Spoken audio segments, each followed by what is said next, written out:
Meu Senhor e meu Deus, creio firmemente que estás aqui, que me vês, que me ouves. Adoro-te com profunda reverência. Peço-te perdão dos meus pecados e graça para fazer com fruto este tempo de oração. Minha Mãe Imaculada, São José, meu Pai, Senhor, anjo da minha guarda, intercedei por mim. O Evangelho de hoje fala-nos de um grupo de mulheres que acompanhava Jesus e acompanhavam-no de um modo especialmente bonito. Não só o seguiam e o ouviam e aprendiam dele, mas serviam-no e aos discípulos com os seus bens. Diz o Evangelho, acompanhavam Jesus os 12, bem como algumas mulheres que tinham sido curadas de espíritos malignos e enfermidades. Eram Maria, chamada Madalena, de quem tinham saído 7 demónios, Joana, mulher de Cusa, administrador de Herodes, Susana e muitas outras, que serviam Jesus e os discípulos com os seus bens. Estas mulheres tinham uma atitude de generosidade e serviço para contigo, Jesus, e os teus discípulos. Tu tinhas expulsado delas demónios, tinhas curado as suas doenças. Seguir-te foi consequência de teres curado dos seus males, talvez dos seus pecados. Tu, Jesus, devolveste-lhes a sua dignidade, ou pelo menos a alegria de viver. Podemos dizer que lhes devolveste a autoestima, o saudável amor próprio.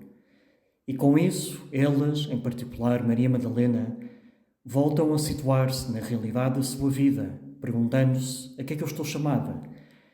A resposta que deram imediatamente foi: estou chamada a seguir Jesus e a servi-lo e ao próximo.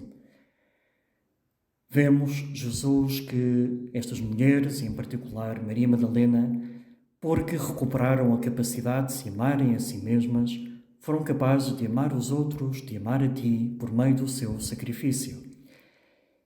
É por isso, talvez, que São Tomás de Aquino dá uma resposta à primeira vista surpreendente à pergunta de se deve amar mais a si mesmo do que ao próximo. Ele até formula a pergunta de maneira diferente: deve-se amar o próximo mais do que a si mesmo? E nós tendemos a pensar que uma correta hierarquia no amor devia ser pôr em primeiro lugar Deus, depois os outros e só depois eu. Ora, curiosamente, São Tomás responde não a esta pergunta. E há duas razões para isso, pelo menos. Uma primeira tem a ver com o mandamento de Deus já no Antigo Testamento e que Jesus, de alguma forma, confirma. A essência da lei moral é amar a Deus sobre todas as coisas e ao próximo como a si mesmo. Muitos não são capazes de amar verdadeiramente os outros porque não sabem amar-se a si mesmos. Não aceitam, por exemplo, os seus erros e as suas fragilidades e por isso têm dificuldade em tolerá-los ou aceitá-los nos outros.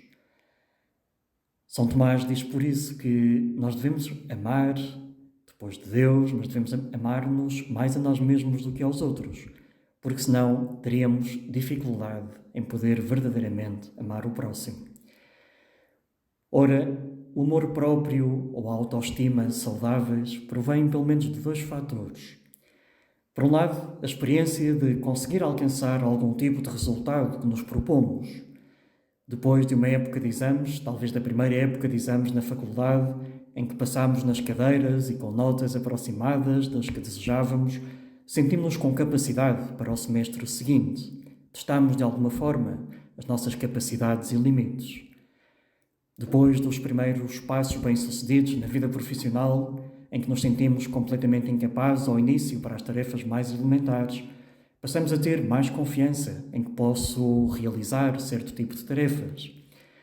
Lembro-me de, ao fazer uma entrevista com o meu futuro patrono do estágio de advocacia, ele dizia, de uma maneira um pouco desconcertante ao início: bom, você não deve saber fazer nada, porque não saem hoje da faculdade mais bem preparados do que nós saíamos e nós não sabíamos fazer nada.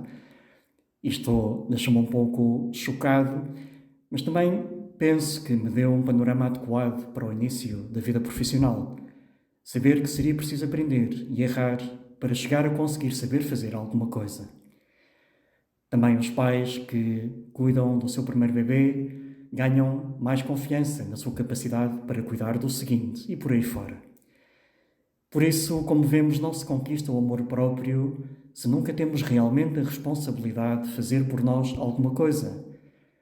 Por exemplo, se fazem tudo por nós, ou se pura e simplesmente não fazemos nada com medo de errar, ou se dependemos de que tudo esteja sob o nosso controle. Mas há também um outro fator decisivo para uma sadia autoestima. Sentirmos que os outros nos estimam, nos apreciam, nos valorizam. Quando nos sentimos assim, estimados e valorizados, os outros mostram e nós sentimos, pois esse apreço e essa estima, isso faz-nos sentir em paz connosco próprios. Somos alguém, a nossa vida vale a pena. Infelizmente, nem sempre os pais, irmãos e amigos e professores e chefes sabem fazê-lo de maneira mais adequada.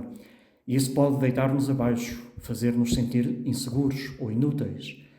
E é aqui que a nossa confiança em Jesus pode fazer toda a diferença. Um sacerdote conta num livro uma pequena história que lhe aconteceu na sala de espera de um consultório. Dizia ele: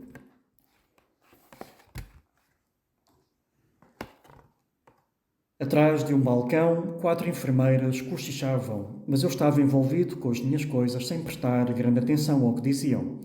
Num dado momento, escutei a seguinte pergunta: Padre, Deus também a ama?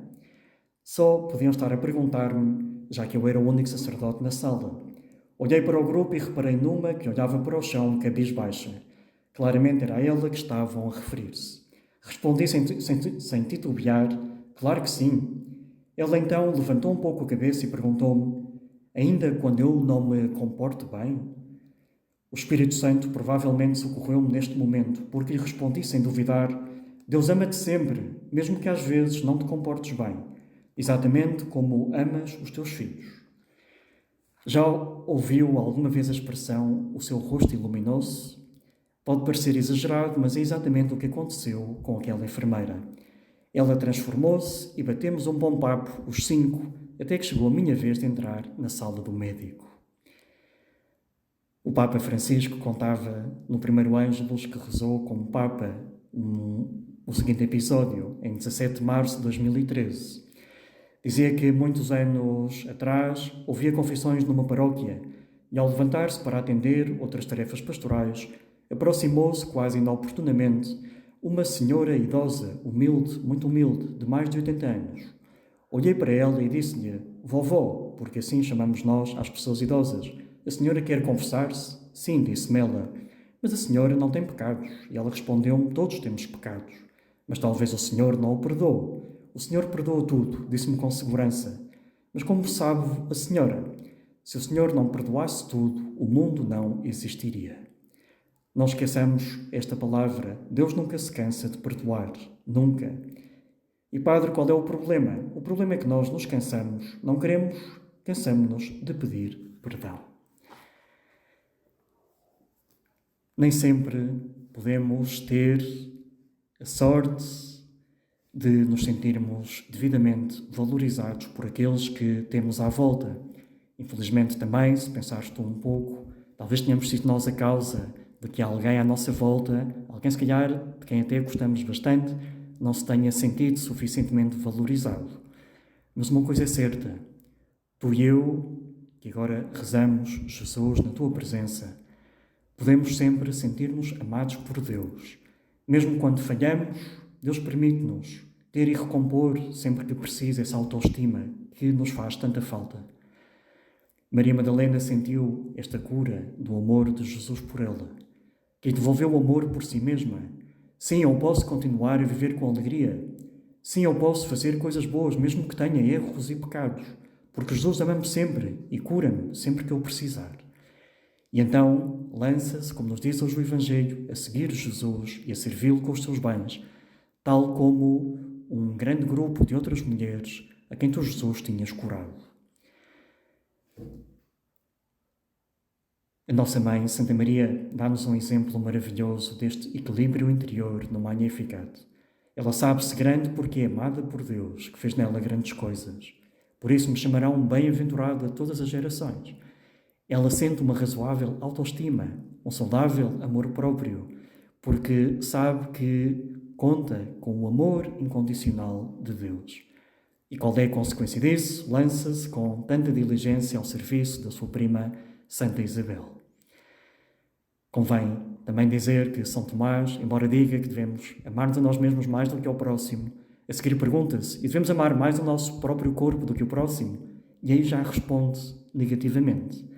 De facto, não devemos amar a nossa comodidade, ou o nosso tempo, ou os nossos gostos mais do que ao próximo. Pedimos hoje, Jesus, que nos ajudes, que nos devolvas uma e outra vez essa saudável autoestima, de saber que somos sempre amados por Ti, que nos trazes todo o amor do Pai, que nos amas apesar das nossas fraquezas, dos nossos erros, dos nossos defeitos, dos nossos fracassos, das nossas frustrações, dos nossos enganos. Dou-te graças, meu Deus, pelos bons propósitos, afetos e inspirações que me comunicaste nesta meditação. Ajuda-me a pô-los em prática. Minha Mãe Imaculada, São José, meu Pai e Senhor, anjo da minha guarda, intercedei por mim.